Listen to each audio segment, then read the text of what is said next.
अस्सलाम वालेकुम। OPD online के साथ मैं हूं आपकी होस्ट नाज़मीन अल्ताफ़। नाज़रीन, कैसे हैं आप लोग? सब उम्मीद है खैरियत से होंगे, खुश होंगे, अपना ख्याल भी रख रहे होंगे इस बरसाती मौसम में।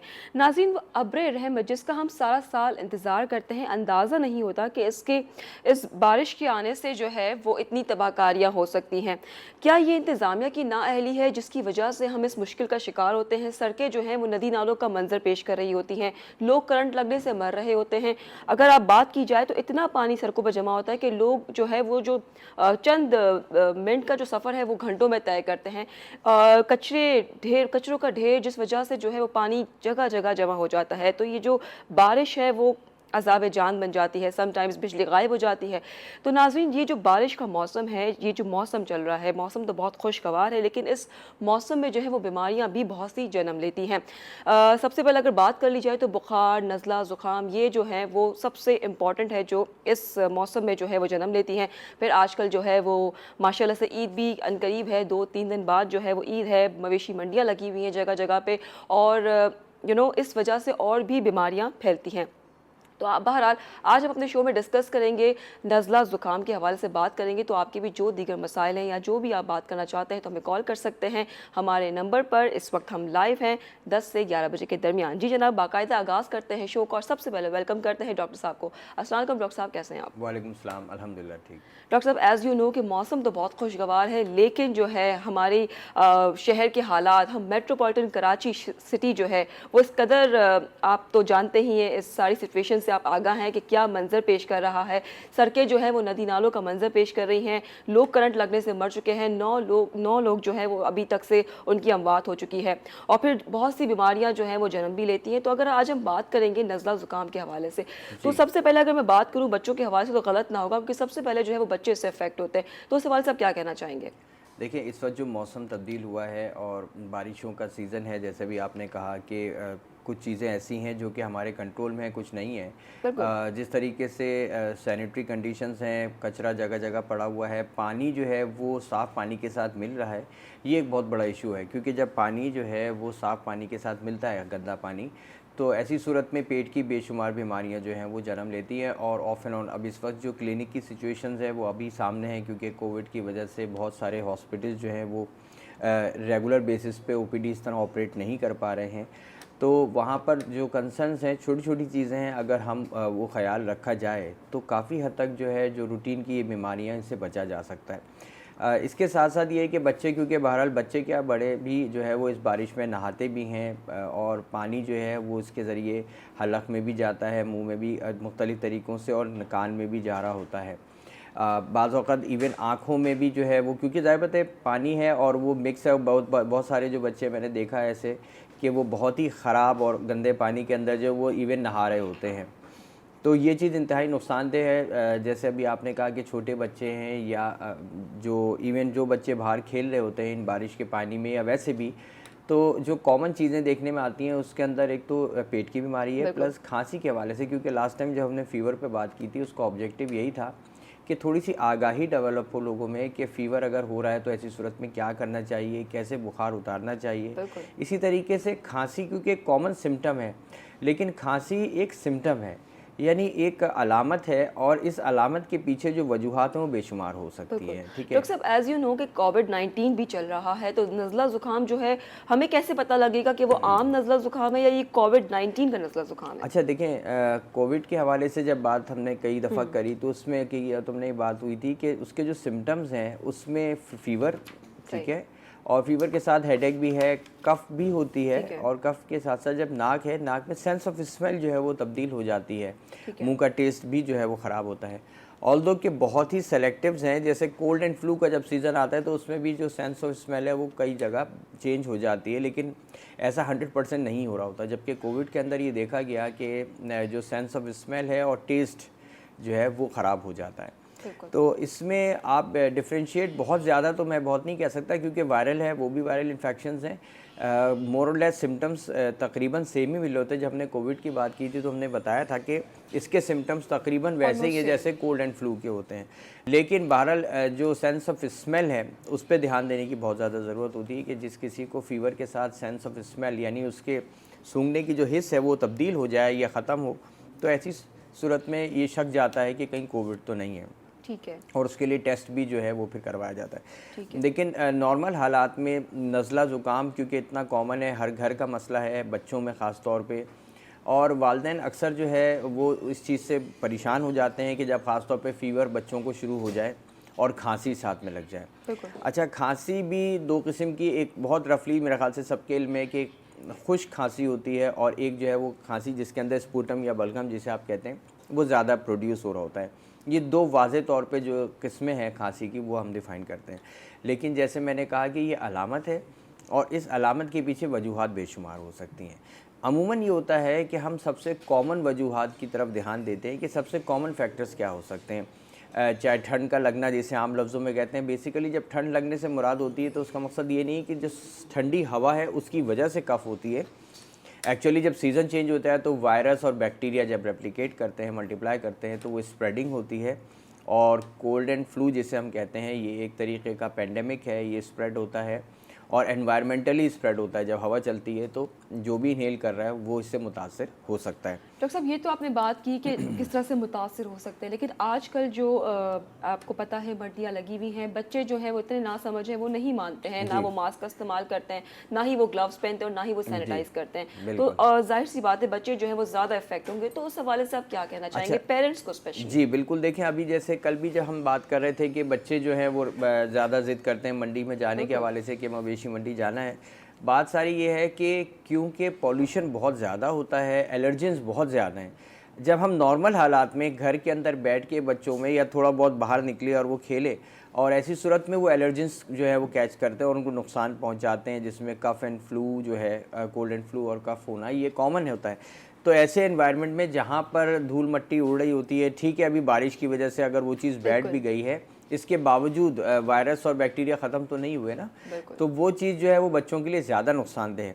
इसके साथ साथ क्योंकि पेट का मसला शुरू हो जाता है, क्योंकि अब वो चीज़ जो मैंने कहा ना, पानी एडल्ट्रेशन अगर उसमें हो गई है, यानी मिलावट हो गई है, ख़राब पानी उसके अंदर शामिल हो गया है, तो ऐसी सूरत में फिर मैदे की बीमारियां शुरू हो जाती हैं। तो अवॉइड करना चाहिए। इवन अभी भी जब कुर्बानी के दिन आएंगे इंशाल्लाह, तो उसमें भी जो फजला है वो सही से डिस्पोज ऑफ अनलकीली होता नहीं है, जिसकी वजह से अगेन वही प्रॉब्लम्स आती हैं कि अगर इवन सूरज भी निकल आया, धूप पड़ रही है, अब उसके बाद जब ड्राई होता है तो वो चीज़ उड़ना शुरू होती है। तो ये तमाम चीज़ें जो है वो एलर्जी कॉज करती हैं। तो जिनको जो ज़्यादा सेंसिटिव है एलर्जी से, तो उनको और ज़्यादा जो है इसके सिम्टम्स ज़्यादा प्रोनाउंस होते हैं। ठीक है डॉक्टर साहब, ये बताइएगा कि अगर आप खांसी में मुब्तला हो चुके हैं तो आप कैसे जल्द जो है उससे आराम कैसे आ सकता है? बिकॉज आई थिंक काफ़ी टाइम लग जाता है कफ को जाने में। अच्छा देखें, खांसी डिपेंड करता है कि आपको किस टाइप की हो रही है। अमूमन जिनको खुश्क खांसी होती है, ख़ासतौर पे थोड़े से ठंडे मौसम के अंदर, उसकी वजह जो है खांसी की वो ये होती है कि जो पीछे हमारा जो फेरिंग्स का हिस्सा है और लैरिंग्स का, ये सेंसिटिव हो जाते हैं एलर्जी की वजह से। सेंसिटिव जब होते हैं तो ज़रा सी भी सांस पीछे टकराती है तो आपको खांसी होने लगती है। ऐसी सूरत में खुदा न खास्ता कोई लंग्स में प्रॉब्लम नहीं होती है, ये आपके एल्वुलाई जो यानी जो बैलून लाइक स्ट्रक्चर्स हैं जहाँ पे गैस एक्सचेंज हो रही है, वहाँ पे ऐसा कोई इशू नहीं होता है। लेकिन सिर्फ जो सांस की नालियाँ हैं और ऊपर का हिस्सा, अमूमन अगर मैं सिर्फ अपर रेस्पिरेटरी ट्रैक की जब बात करते हैं जिसमें खांसी शामिल होती है सॉरी, तो उसकी सेंसिटिविटी बढ़ने की वजह से ऐसा हो रहा होता है, एक चीज़। दूसरा ये कि PND यानी पोस्ट नेज़ल ड्रिप, यानी जो नज़ला है अमूमन हलक के पीछे से गुजरता है, और ये बहुत कॉमन कंप्लेन है, बच्चों में भी है और बड़ों में भी है। अच्छा, इसकी वजह से प्रॉब्लम ये आती है कि अमूमन लोग इस हद तक तंग आते हैं कि वो कहते हैं कि भाई हमें क्या किया जाए, इसका क्या ट्रीटमेंट लिया जाए। ये बात जहन में रखें, इसके 1-2 ही ट्रीटमेंट हैं, बहुत ज़्यादा नहीं, कि इसमें एक तो एंटी एलर्जी मेडिसिन्स की सपोर्ट दी जाती है जिनको ज़्यादा अगर पोस्ट नेज़ल ड्रिप यानी पीछे से नज़ला हलक से गुजर रहा है, क्योंकि इसकी वजह से खांसी भी होने लगती है, ख़राश भी शुरू हो जाती है। ये एक्चुअली जब बलगम है, जब पीछे से गुजरता है तो ये वहाँ स्टे भी करता है, तो वहाँ पे बैक्टीरिया, वायरसेस और एलर्जेंस जो हैं वो ट्रैप हो जाते हैं। ठीक है। तो ऐसी सूरत में अगर उसको सही से बाहर ना निकाला जाए, उसको एक्सपेल आउट नहीं किया जाए, या अच्छे से बाद सॉलो कर लेते हैं लोग, ये अगर नहीं और वहीं पे रहता है, तो ऐसी सूरत में फिर वो इन्फेक्शन और इन्फ्लेमेशन दोनों चीज़ें करता है। सही। डॉक्टर साहब, अक्सर देखा गया है कि यूजुअली मदर्स जो हैं वो घर में कुछ मेडिसिन रखती हैं, और जैसे ही बच्चे को खांसी नज़ला होता है तो वो खुद से जो है वो प्रिस्क्राइब दे देती है बच्चों को। तो क्या ज़रूरी है कि आप एंटीबायोटिक की तरफ जाएँ, या नॉर्मली आप घर में इसका इलाज कर सकते हैं? अच्छा देखें, ज़्यादातर जो कॉमन कॉजेज़ हैं ना उसके अंदर वायरसेस हैं और एलर्जेंस हैं। जब हम एलर्जी की बात करते हैं तो एंटीबायोटिक का कोई रोल नहीं है। सही। जब हम वायरस की बात करते हैं, कोई वायरल इन्फेक्शन होगा तो एंटीबायोटिक का कोई रोल नहीं होता। लेकिन ये बात ज़हन में रखें कि अगर कुछ एक टाइम के बाद यानी 4-5 दिन तक अगर आपको रिस्पॉन्स नहीं आ रहा, बेहतरी नहीं आ रही बल्कि और सिम्टम्स बिगड़ रहे हैं, तो ऐसी सूरत में डॉक्टर्स का शक जाता है कि खुदा न खास्ता सेकेंडरी बैक्टीरियल इन्फेक्शन तो नहीं हो गया। यानी वो अपॉर्चुनिस्टिक बैक्टीरिया, वो मफाद परस्त बैक्टीरिया जो इस इंतज़ार में होते हैं कि आपकी बॉडी की या तो क़ुव्वत मदाफ़ियत कम हो जाए किसी वजह से, या कोई एक ऐसी जगह मिल जाए जहाँ पर वो अटैक कर सकें। अगर आपकी इम्यूनिटी स्ट्रॉन्ग है, आप एलर्जी को फेस कर सकते हैं, तो ऐसी सूरत में सेकेंडरी बैक्टीरियल के चांसेस कम होते हैं। लेकिन यही चीज़ उस वक्त बढ़ जाती है जब आपकी बॉडी की इम्यूनिटी कम होती है। तो डॉक्टर साहब, बढ़ाने से अच्छा नहीं कि आप पहले ही डॉक्टर का Exactly. अस्पताल का रुख करें और डॉक्टर से असल रुजू में करें? इसमें डिपेंड करता है कि बाज़ औक़ात ऐसा है कि अगर सिर्फ वायरल हुआ है, एलर्जी, नज़ला, ज़ुकाम जिसे हम कॉमनली कहते हैं, तो उस सूरत में सिर्फ एंटी एलर्जी मेडिकेशंस जो हैं जो कि डॉक्टर्स एडवाइस करते हैं, सिंपली उस पर रखना चाहिए और उसी को ही फॉलो करते हुए 3-4-5 दिन थोड़ा वेट करना चाहिए। सही। अच्छा, हमारे यहाँ थोड़ा सा बेसब्री है, मैं अगर कहूँ है। पेशेंट्स के हवाले से, ख़ास तौर पे बच्चों के हवाले से। पेरेंट्स जज्बाती भी होते हैं और उनका ये होता है कि नहीं 2 दिन हो गए हैं अभी तक वैसे ही सिम्टम्स हैं, या 3 दिन हो गए। एंड डॉक्टर साहब, वो क्या करते हैं, एक डॉक्टर के पास जाते हैं, इसके बाद वो दूसरा डॉक्टर फौरन जी हाँ, उसके सेकंड पास जाते ओपिनियन हैं। भी लिया जाता है। जी। इन कॉमन चीज़ों के हवाले से थोड़ा सा वेट करना, क्योंकि अगर डॉक्टर आपसे कहते हैं कि अमूमन क्या होता है, फिर डॉक्टर्स जो है बात होता है कि अच्छा आप एंटीबायोटिक इस्तेमाल करें क्योंकि पेशेंट की साइकी ऐसी हो गई है।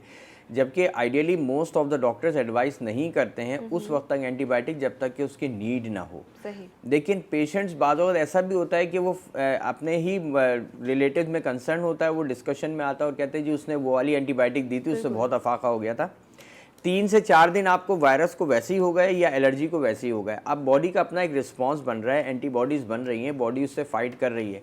जब चौथे या 5वें दिन आप एंटीबायोटिक, चाहे वो सिरप फॉर्म में हो या टैबलेट फॉर्म में, आप अपने तौर पे या तो शुरू करा देते हैं या कभी कोई डॉक्टर्स एडवाइस करते हैं, तो होता क्या है बेसिकली, वो चौथा दिन होता है जिस वक्त वो रिलीफ मिलने ही वाला होता है। क्रेडिट कौन ले जाता है? एंटीबायोटिक्स। तो ये जहन में ये आता है कि जी एंटीबायोटिक्स का बहुत बड़ा किरदार आ रहा है, लेकिन जबकि एलर्जी और वायरल के अंदर एंटीबायोटिक्स का कोई रोल नहीं है। बिल्कुल सही कह रहे हैं डॉक्टर साहब। अक्सर देखा गया है कि जो बुखार हो गया या नज़ला ज़ुकाम, तो ये रात के वक्त ज़्यादा होता है, इसकी शिद्दत ज़्यादा हो जाती है, तो उसके हवाले से आप क्या कहें? अच्छा देखें, टेम्परेचर चेंजेस हैं ना, अब बात यह है कि शाम के वक्त ख़ास तौर पे सर्दियों में तो मौसम और बेहतर ठंडे की तरफ जाता है ज़्यादा, और हवा क्योंकि जो है वो थोड़ी सी नमी इख्तियार करती है, सूरज की रोशनी जो है वो नहीं होती है, तो बाज़ औक़ात एपिसोड्स। अच्छा, और उसके साथ साथ ये है कि क्योंकि हमारा जो रूटीन है वो एज़ इट इज़ रहता है पानी के इस्तेमाल के हवाले से, चीज़ों के खाने पीने के इस्तेमाल के हवाले से, तो इरिटेशन जो है वो डेफिनेटली फिर रात के वक्त अमूमन जब आप लेटते हैं तो नज़ला, वही मैं कहूँगा कि पोस्ट नेज़ल ड्रिप जो है वो पीछे की तरफ ज़्यादा इरिटेट करती है।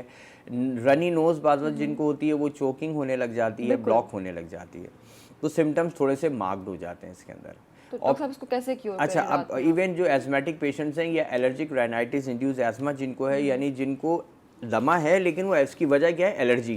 तो एलर्जी की वजह से जिनको दमा है तो उनमें भी सिम्टम्स अमूमन रात को एग्रीवेट करते हैं शाम के वक्त से ऑनवर्ड जो है। तो ऐसी सूरत में देखें, जो मेडिसिन डॉक्टर्स ने एडवाइस की हैं, एक तो आइडियली वो लेना चाहिए। अब इसके अलावा घर में क्या किया जा सकता है? देखें, जब अगर आपको बलगमी खांसी हो रही हो या जिसे हम प्रोडक्टिव कफ कहते हैं, तो ऐसी सूरत में स्टीम इनहेलेशन या नेबुलाइजेशन। अब नेबुलाइजेशन का मैं कहूँ तो इतना ज़्यादा कंसेप्ट वैसे ही बढ़ गया है कि एक ज़माना था कि नेबुलाइजेशन सिर्फ लोग हॉस्पिटल्स में जाके करवाते थे। बिल्कुल। और अब इस तरह है कि तकरीबन हर दूसरे तीसरे घर में आपको नेबुलाइजेशन मशीन, छोटी जो सिंपल फॉर्म में आती हैं बहुत ही, वो अवेलेबल है और लोगों ने घरों में रखी हुई है। तो बच्चों के हवाले से ख़ास तौर पे इवन बड़े भी उसमें नेबुलाइजेशन करते हैं। इसके हवाले से भी मैं बताता चलूँ कि जब नेबुलाइजेशन अगर करते हैं, एक्चुअली होता क्या है कि ये ड्रॉपलेट्स हैं, ये बारीक एयर ड्रॉपलेट्स हैं, जो वाटर के ड्रॉपलेट्स हैं, जो ये हलक जाते हैं और ये डीप पेनिट्रेशन होती है, क्योंकि बहुत ही फाइन पार्टिकल्स होते हैं जो अंदर तक जा रहे होते हैं। तो ऐसी सूरत में वो कंजेशन जहाँ पर है उसको लिक्विडेट करते हैं और निकलवाने में आसानी रहती है। सही, ठीक है। आज बात हो रही है नज़ला ज़ुकाम के हवाले से प्रोग्राम में। आप भी अगर कुछ पूछना चाहते हैं नज़ला ज़ुकाम के हवाले से या कोई भी दीगर बीमारी है जिसके हवाले से आप हमें बात करना चाहते हैं, फ़ोन करना चाहते हैं, आप हमें कॉल कर सकते हैं। अभी बहुत चीज़ें हैं जो बतानी है, स्टीम इनहेलेशन के हवाले से भी बताना है, घर में कौन से टोटके हैं जो आप कर सकते हैं, ये तमाम चीज़ें अभी डिस्कस होनी है। तो कहीं मत जाइए, देखते रहिए OPD ऑनलाइन। मिलते हैं आपसे शॉर्ट कमर्शियल ब्रेक के बाद।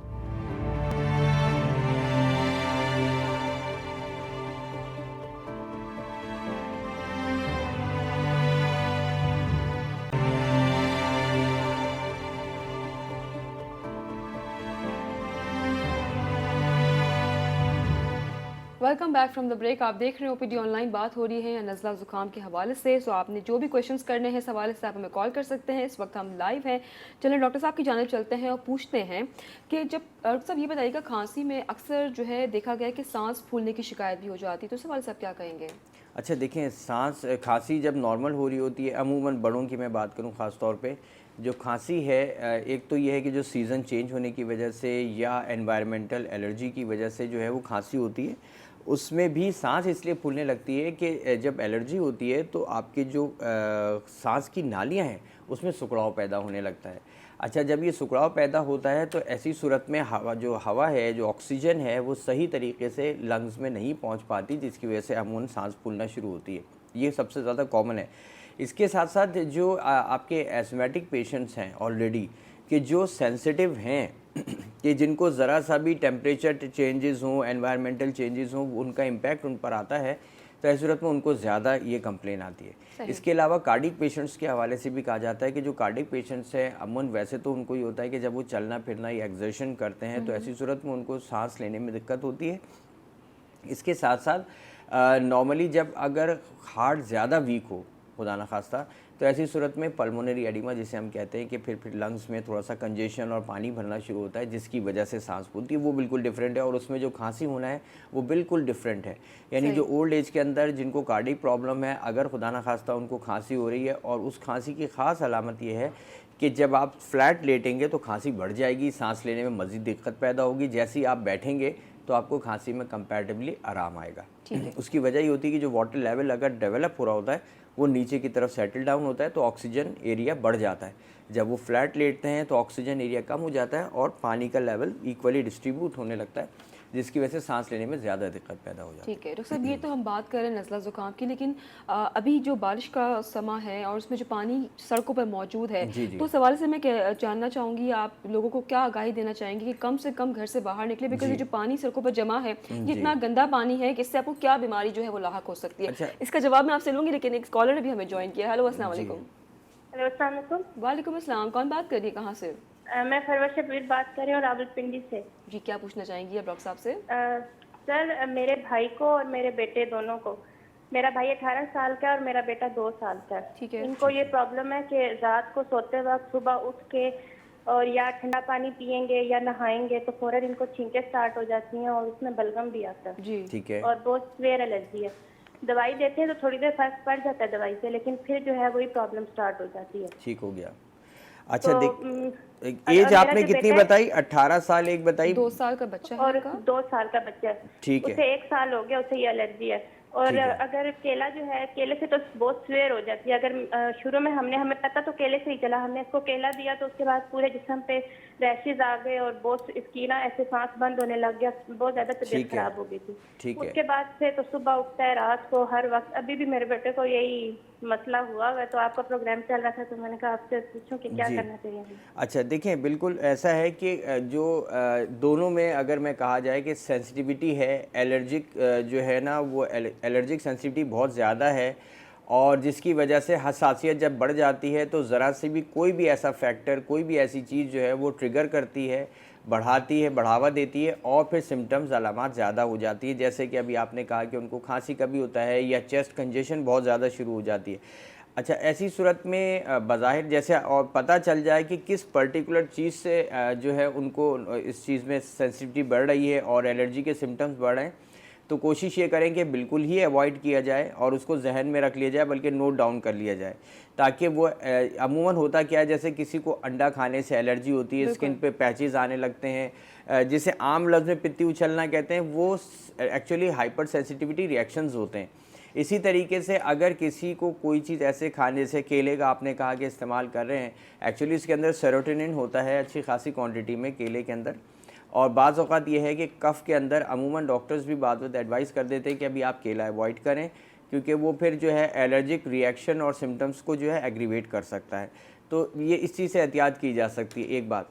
दूसरा ये है कि फिर इसका एज अ ट्रीटमेंट की जहाँ तक बात की जाए तो सपोर्टिवली जहाँ पे हसासियत ज़्यादा हो जिनको, तो ऐसी सूरत में फिर हम जो है मेडिसिन एडवाइस करते हैं, तो अगर आप चाहें तो 12 से 1 के दरमियान कॉल करके आप मेडिसिन का भी एडवाइस ले सकते हैं। ठीक है, बहुत शुक्रिया आपकी कॉल का। आप डॉक्टर साहब को कॉल कर सकते हैं शो के आधे घंटे बाद, और डॉक्टर साहब का नंबर आपकी स्क्रीन पर कुछ ही देर में मौजूद होगा।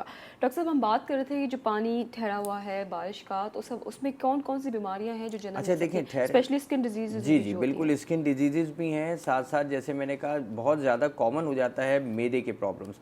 क्योंकि होता क्या है कि आप अगर गौर करें, इन पे अगर एक मार्क लगा दिया जाए इन ख़राब पानी के ऊपर, तो आप सोचें और इसको किसी एक स्पेसिफिक आले से देखा जाए कि कहाँ कहाँ पे टच होता हुआ आप कहाँ तक पहुँचा रहे हैं इसको।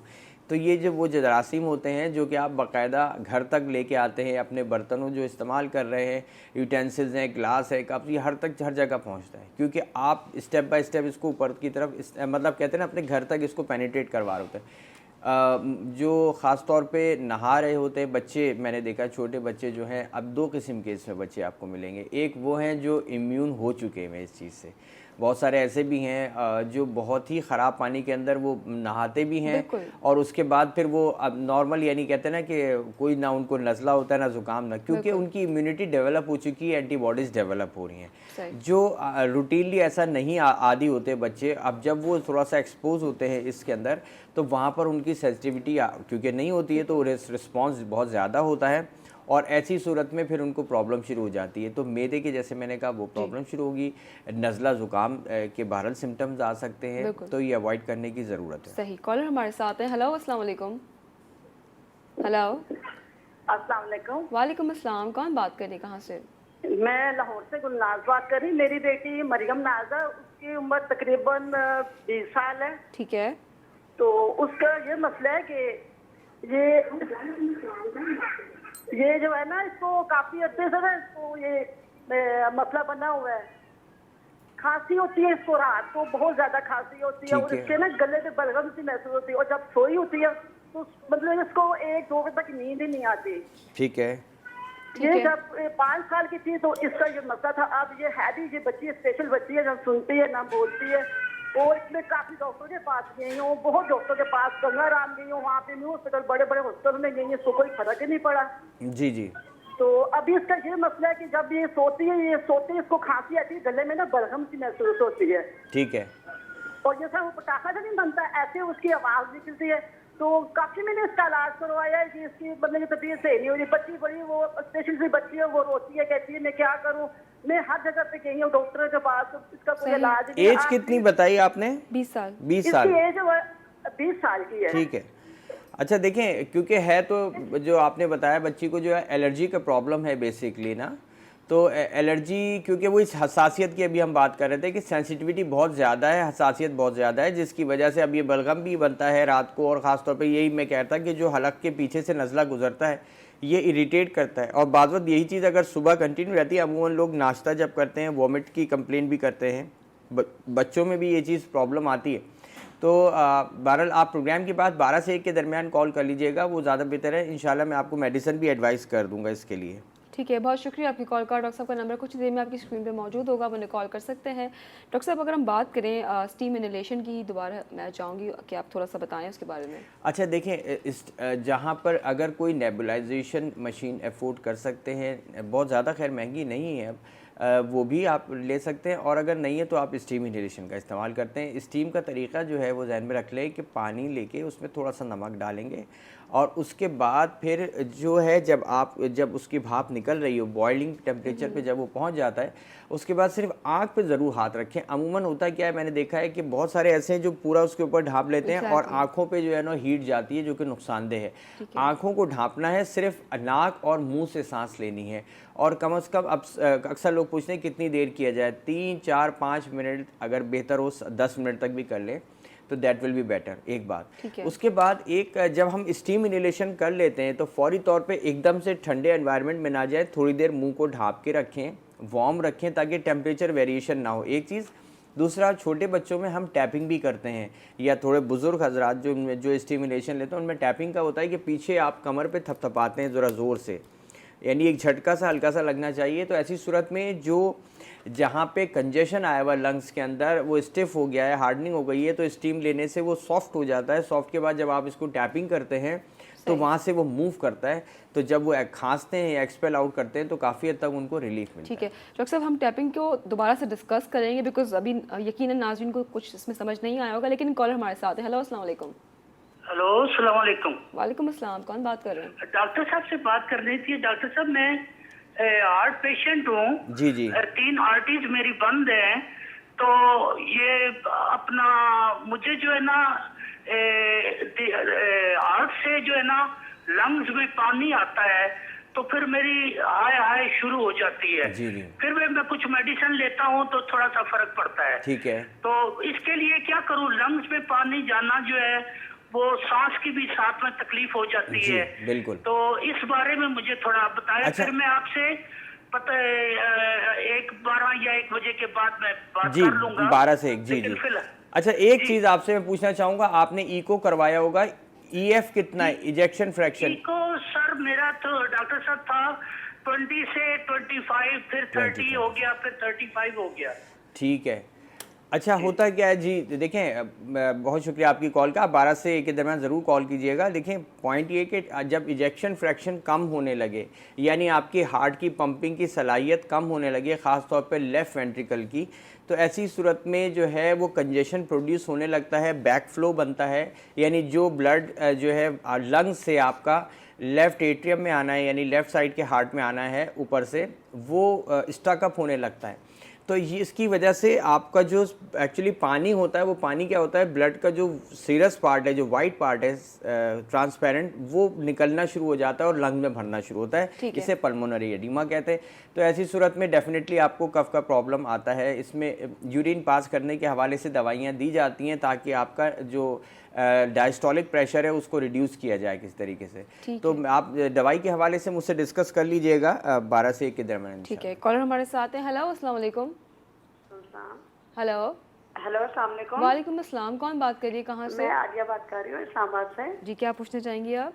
मैं डॉक्टर साहब से बात करना चाह रही थी। जी प्लीज जी कीजिए। डॉक्टर साहब मेरी वालदा की एज है 71 ईयर्स, जी। और वो ना हाई ब्लड प्रेशर की पेशेंट है। ठीक है। तो जब उनका ना बाज़ औक़ात बीपी हाई हो जाता है ना, तो उनको ना सांस के आगे रेशा आने लग जाता है, और उनको ना बहुत ज़्यादा खांसी और शुरू हो जाती है, और साथ साथ ना उनका सांस फूलने लगता है। पहले तो ये था कि वो चलती थी, 2 कदम भी चलती थी ना, तो उनका सांस फूलता था। फिर उनका ईसीजी और इको वगैरह हुआ तो वो शुक्र है नॉर्मल है। ठीक है। तो फिर वो घी चेंज किया, तो फिर ऑयल पहले इस्तेमाल करते थे, फिर घी इस्तेमाल करना शुरू किया, तो वो सांस का प्रॉब्लम तो थोड़ा कम हुआ है। लेकिन ना खांसी और बलगमी रेशा बहुत आता है, वो बाहर नहीं निकलता। अच्छा। वो ऐसे ही लगता है जैसे अंदर ही गले में रिड़क रहा है, और वो फिर ना बाहर नहीं निकलता। अच्छा, लास्ट जो ब्लड प्रेशर हुआ चेक करवाया होगा कितना था? नहीं, वैसे अमूमन नहीं होता। वो ब्लड प्रेशर की इनको मेडिसिन लगाई हुई है, वो उनको वो मतलब सूट करती है। वैसे इनको ना दिन में भी खांसी आती है और बलगमी रेशा आता है, और वो गले में खरखराहट सी होती है कभी कभी ना। चलिए इंशाल्लाह खैर इसमें मतलब, तो और सर्दियों में ज्यादा हो जाती है, फिर नोबलाइज करवाने के लिए हॉस्पिटल लेके जाना पड़ता है, या स्टीम देनी पड़ती है विक्स की। ठीक है। तो और एक चीज और पूछती थी सर कि ये जो अस्थमा है, इसमें कौन सी एक तो इनहेलर यूज कर रहे हैं, और एक साइड इफेक्ट के लिए कौन सी मेडिसिन है जो एलर्जी से अस्थमा होता है, उसके लिए कौन सी मेडिसिन यूज करते हैं जिससे अच्छा देखिए, जी जी, सर्दियों में कमी वाक़या हो? क्योंकि रात के टाइम सर्दियों में बहुत ज़्यादा दमे की जी शिकायत जी, बिल्कुल ऐसा ही है, बिल्कुल ऐसा ही है।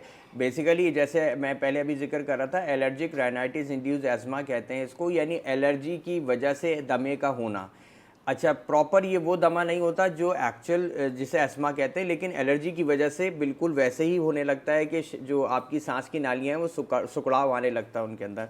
और ये कंजेशन जो बार बार ये नेज़ल कंजेशन जो हो रहा होता है, यानी नाक में पीछे से बलगम का बहना, और ये उतरता कहाँ पर है, या तो हलक में जाता है या फिर आपके लंग्स में सेक्रीशंस बढ़ रही होती हैं। तो ऐसी सूरत में इसका तरीका ही होता है कि इसमें क्रॉनिक लॉन्ग टर्म जो है वो एंटी एलर्जी दी जाती है, जो बहुत मुख्तलिफ है नॉर्मल एंटी एलर्जी से। लाइक मतलब मैं सिट्राज़ीन है, या लॉरेटिनिन या डेसलॉरेटिनिन या लेवोसिट्राज़ीन या फेक्सोफेनेडिन, इन तमाम मेडिसिन से थोड़ी सी मुख्तलिफ है। उसका काम ही इस तरह का है कि ये जो क्रॉनिक, जहाँ पे 2-2, 3-3 महीने का जो सीज़न ख़ास तौर पे आता है, तो उसमें फिर हम वो मेडिसिन एडवाइस करते हैं। तो आप मुझे चाहिएगा प्रोग्राम के बाद कॉल कर लीजिएगा 12 से 1 के दरमियान, तो इंशाल्लाह मैं आपको एडवाइस कर दूँगा। ठीक है, बहुत शुक्रिया आपकी कॉल का। एक और कॉलर हमारे साथ है। हेलो अस्सलाम वालेकुम। हेलो अस्सलाम वालेकुम। वालेकुम। जी, कौन बात कर रहे हैं? मैं मोहम्मद नबी बात कर रहा हूँ कोयटा से। जी, क्या पूछना चाहेंगे आप? मैं डॉक्टर साहब से एलर्जी के बारे में पूछना था। जी, प्लीज पूछिए। एलर्जी गले की। जी जी। जी अच्छा, एलर्जी आपको प्रॉब्लम है? जी जी है बिल्कुल। अच्छा, तो आप मेडिसिन इस्तेमाल करते हैं? जी जी। कितना अरसे से आपको एलर्जी का प्रॉब्लम है और इसके साथ क्या क्या आपको सिम्टम्स आ रहे होते हैं? एलर्जी तो अभी जो शिद्दत आया है तकरीबन 3-4 महीने 5 महीने से शिद्दत आया हुआ है, जो बिल्कुल मेरा गला जो है खराब रहता है। ठीक है। वो अलग के पीछे से जो है वो डॉक्टर को गुजरता मैंने है। बताया, उसने अलग के पीछे से जो है नजला से गिरता है, जी। जिसकी वजह से आपका गला ठीक होने नहीं देता है ना। ठीक है। और उसकी वजह से थोड़ा सा मुझे बाज़ औक़ात मुझे सांस लेने में प्रॉब्लम होता है, क्योंकि गला मेरा जो है ठीक है। इसकी वजह से फिर बाद में ठीक होता है। आधा दिन 1 घंटा 2 घंटा मुझे जो है वो प्रॉब्लम रहता है। ठीक है, चलें बिल्कुल। मैं चाहूँगा कि आप मुझे प्रोग्राम के बाद कॉल कीजिएगा। मेडिसिन क्योंकि हवाले से मैं मेडिसिन इसलिए एडवाइस नहीं करता यहाँ पे कि फिर अमूमन जो लोगों को नहीं भी है अब नोट डाउन कर लेते हैं और बाद में उसका गलत इस्तेमाल भी हो सकता है। सही डोजिंग के हर पेशेंट के हिसाब से फिर उसका डोज एडजस्ट किया जाता है। तो मैं इंशाल्लाह आपको मेडिसिन इसके लिए एडवाइस करूँगा, आप इस्तेमाल करें, फिर मुझे 1 हफ्ते बाद इसका फीडबैक दीजिएगा। बहुत शुक्रिया आपकी कॉल का। डॉक्टर साहब, आप यहाँ बात कर रहे थे टैपिंग के हवाले से, तो मैं यहाँ पे पूछना चाहूँगी कि आप टैपिंग हमारे नाज़रीन को ज़रूर बताइएगा कि ज़ोर से नहीं होती, बहुत ही स्लोली होती है। थपकना जिसे हम कहते हैं वो होता है। अच्छा, इसमें भी थपकने में ये है कि बहुत ज़्यादा झटका ना आए कि कहीं गर्दन में झटका, आप में बहुत ज़ोर नहीं लगाना। और इसका ये है कि नीचे से ऊपर की तरफ और ऊपर से नीचे की तरफ हाथ को कमर के यानी सीने के पिछला जो हिस्सा है वो दोनों तरफ दिया जाए। तो इससे काफ़ी हद तक जो है वो कंजेशन जो है वो हिलती है, जिसे कहते हैं सॉफ्टनिंग हो चुकी होती है स्टीम इनहेलेशन या नेबुलाइजेशन के बाद, तो एक्सपेल आउट करने में आसानी रहती है। ठीक है, तो डॉक्टर साहब का कहना है कि आपने बहुत ही स्लोली जो है वो थपकना है, ज़ोर ज़ोर से नहीं करना है। जी जनाब, फ़िलहाल यहाँ वक्त वाइक ब्रेक का भी बहुत चीज़ें हैं जो डिस्कस करनी है। अभी हम बात करेंगे कि क्या खांसी जो है वो क्यूरेबल है, बिकॉज अक्सर लोग दमा का भी शिकार हो जाते हैं इससे। तो ये तमाम चीज़ें अभी बात करनी है हमें अपने प्रोग्राम में, तो कहीं मत जाइए, देखते रहिए ओपीडी ऑनलाइन। मिलते हैं आपसे शॉर्ट कमर्शियल ब्रेक के बाद।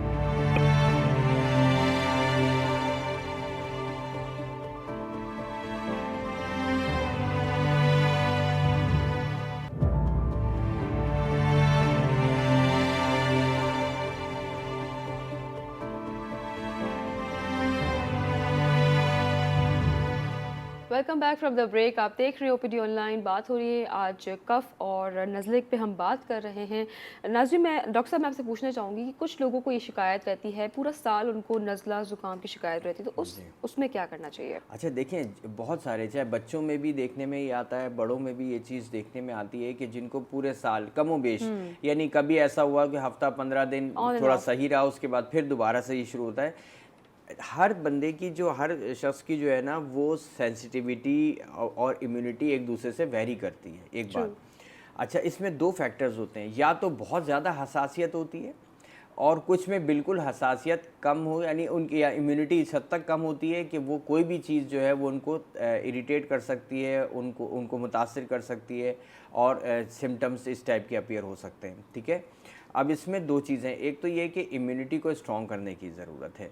जब हम फ़िज़िकल एक्टिविटीज़ की बात करते हैं, बात वहीं पे आती है कि अच्छी ग़िज़ा और फ़िज़िकल एक्टिविटी अगर ये आप कंटिन्यू करते हैं तो काफ़ी हद तक जो है आपकी इम्यूनिटी इस हद तक बेहतर हो जाती है कि वो छोटे मोटे एलर्जीज जो हैं उनसे फ़ाइट करने की सलाहियत रखती है। इसकी एग्जांपल मैं आपको एक देना चाहूँगा कि 5-6 लोग अगर अफराद एक साथ बैठे हुए एक जगह पे और ठंडी हवा चल रही है, बाहर कहीं ओपन एरिया बैठे हैं, किसी एक को जो है वो स्नीजिंग शुरू हुई, छींकें शुरू हुई और खांसी शुरू हो गई और नाक बहना शुरू हो गई। बाकी 4 या 5 अफराद ऐसे थे जिनको कोई सिम्टम्स अपीयर नहीं हुए और वो नॉर्मल बिहेव करते रहे। अब इसमें 2 चीज़ें आ गई ना, इसका मकसद क्या हुआ कि किसी एक स्पेसिफिक की सेंसिटिविटी बहुत ज़्यादा थी, ठीक है, जिसमें और यह इम्यूनिटी इतनी कम थी कि वो मामूली सी जो बैक्टीरिया या वायरस जो दूसरे भी बैठे थे उनमें उसका कोई रिस्पांस नहीं आया और उस पर्टिकुलर शख्स के अंदर जो है वो अलामात भी आना शुरू हो गई। तो ये पर्सन टू पर्सन वेरी करता है। तो अब ऐसी सूरत में क्योंकि ज़्यादातर जो कॉज है वो एलर्जी है, तो एलर्जी अगर हाइपर सेंसिटिविटी है, हाइपर रिएक्टिव हुई हुई है, बाद स्किन की प्रॉब्लम्स हैं लोगों को जो है ना, बहुत सारे ऐसे हैं कि ज़रा सा कोई चीज़ यानी टेम्परेचर चेंजेस या कोई ऐसी चीज़ लगी स्किन के ऊपर, एकदम से स्किन ने रिस्पॉन्स शुरू कर दिया, रेड पैचेस बनना शुरू हो गए, खारिश शुरू हो गई। बहुत सारों में ऐसा नहीं हो रहा होता। तो ये चीज़ जो है सेंसिटिविटी को कम करने के लिए फिर मेडिसिन से एडवाइस की जाती है जो कि लॉन्ग टर्म दी जाती है। डॉक्टर साहब, जो ऑलरेडी एलर्जिक है, जिनको डस्ट एलर्जी है या कारपेट से भी एलर्जी है, तो उस सूरत हाल में क्या जी करना हाँ, चाहिए? बिल्कुल। घर में अगर मॉपिंग हो रही है या आपकी वैक्यूम है इसका इस्तेमाल हो रहा है और थोड़ी सी डस्ट ज़्यादा उड़ी तो ऐसी सूरत में वो छींकना शुरू करते हैं और बहुत सारे ऐसे हैं कि कंटिन्यूटी के अंदर 10-15 दफ़ा जो है वो कंटिन्यूस यानी वो छींकते रहते हैं। ऐसी सूरत में बाज़ वक़्त उनको अगर जैसे ही वो कोई भी एंटी एलर्जी मेडिसिन या तो डॉक्टर के मशवरे के हिसाब से लेते हैं या अमूमन घर में किसी मौजूद होती है वो उसका इस्तेमाल करते हैं तो आराम मिल जाता है।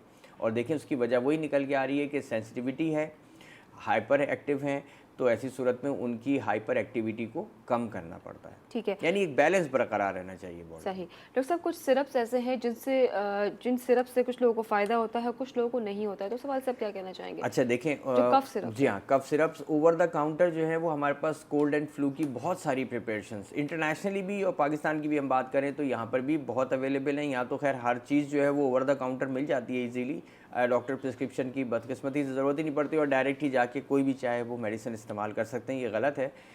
लेकिन एंटी एलर्जी जो मेडिसिन्स हैं इजीली अवेलेबल होती हैं।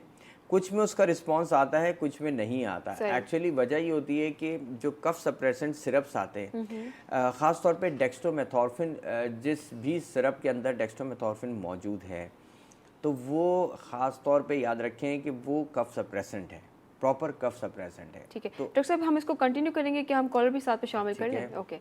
हेलो, अस्सलाम वालेकुम। हेलो, अस्सलाम वालेकुम। जी वाले साहब, जी, कौन बात कर रहे हैं, कहाँ से? मैं जावेद बात कर रहा था इस्लामाबाद से। जी, क्या पूछना चाहेंगे आप? जी, मुझे पता करना था ये फूड एलर्जी भी, क्योंकि मुझे प्रॉब्लम है ये एसिड रिफ्लक्स का। जी। मेरे चेस्ट में कंजेशन सी होती है, पेन फील होता है, स्टमक में जलन फील होती है। ठीक है।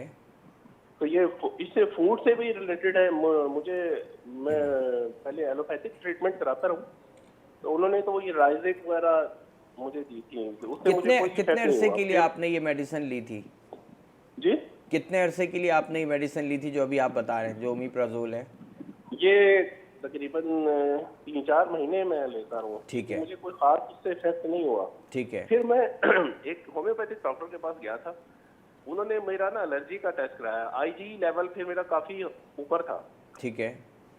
तो फिर उसके बाद उन्होंने कुछ ट्रीटमेंट की तो उससे कुछ बेहतर हो गया, लेकिन वो बार बार हो जाता है मुझे ये प्रॉब्लम। ठीक है। अब मुझे पता करना था ये बाकी फूड एलर्जी है मुझे या अच्छा, स्टमक का प्रॉब्लम है? नहीं मैं बता देता हूँ। ये प्रॉब्लम बार बार हो जाता है मुझे। ठीक है, सही है। देखिए जावेद साहब, बात ये कि एक्चुअली एसिड जो है ना, एसिड प्रोडक्शन स्टमक में हो रहा है। ठीक है, मैदे से एसिड रिलीज होता है और ये एसिड प्रोडक्शन का एक प्रोसेस है। इस प्रोसेस में एक दो ऐसी चीज़ें हैं जो कि जब मिलती हैं तो एसिड बनता है। ठीक है। होता क्या है कि इसकी कई वजूहात हैं। एलर्जी की वजह से अमूमन यानी hyper secretion of the acid नहीं होता, ये बात ध्यान में रखें। होता है कब है ये जिस वक्त आप ऑयली चीज़ें अगर लेंगे, प्रोटीन्स, हाई प्रोटीन डाइट लेंगे तो ऐसी सूरत में आपके हाइड्रोक्लोरिक एसिड की जो है प्रोडक्शन बढ़ती है ताकि इसको ब्रेक डाउन कर सके, ख़ासतौर पर प्रोटीन को। और दूसरा ये कि जब हम खाने के फ़ौरन बाद ही पानी ले लें या खाने के दरमियान में काफ़ी पानी का इस्तेमाल कर लें तो ऐसी सूरत में डाइल्यूट हो जाता है हाइड्रोक्लोरिक एसिड, जो उसका पर्पज़ है खाने को हज़म करने में मदद देना, वो लिक्विडेट हो जाता है उसका इफेक्ट। तो ऐसी सूरत में फिर मज़ीद एसिड प्रोडक्शन होता है। एक चीज़। दूसरा ये कि एक बैक्टीरिया जो कि हेलिकोबैक्टर पायलोरी है, ये रिसाइड करता है, ये म्यूकस लाइनिंग में होता है और जो कि वहाँ की म्यूकस को खाकर इस्तेमाल कर लेता है, अपनी ग़िज़ा का हिस्सा बनाता है, वो जगह एक्सपोज होती है, फिर जलन का सबब बनती है। शुरू में गैस्ट्राइटिस होता है, आगे जाके यही एडवांस होता है तो अल्सर में कन्वर्ट हो जाता है। तो ऐसी सूरत में इनमें एसिड रिडक्शन, जो एसिड को रिड्यूस करने वाली जो मेडिसिन हैं वो लॉन्ग टर्म दी जाती हैं। साथ में एच पायलोरी अगर बैक्टीरिया पॉजिटिव आ गया तो फिर उसको ट्रीट किया जाता है। ठीक है, एक और कॉलर हमारे साथ है। हेलो, अस्सलाम वालेकुम। हेलो हेलो जी, कौन बात कर रहे हैं, कहाँ से? बक्कर से मुमताज। जी, क्या पूछना चाहेंगे आप? नज़ला जुकाम पूरा सार रहता है और नाक में पानी आता रहता है। ठीक है, इसके अलावा कुछ पूछना चाहेंगे? नहीं, बिया मसला कोई। ठीक है जी डॉक्टर साहब।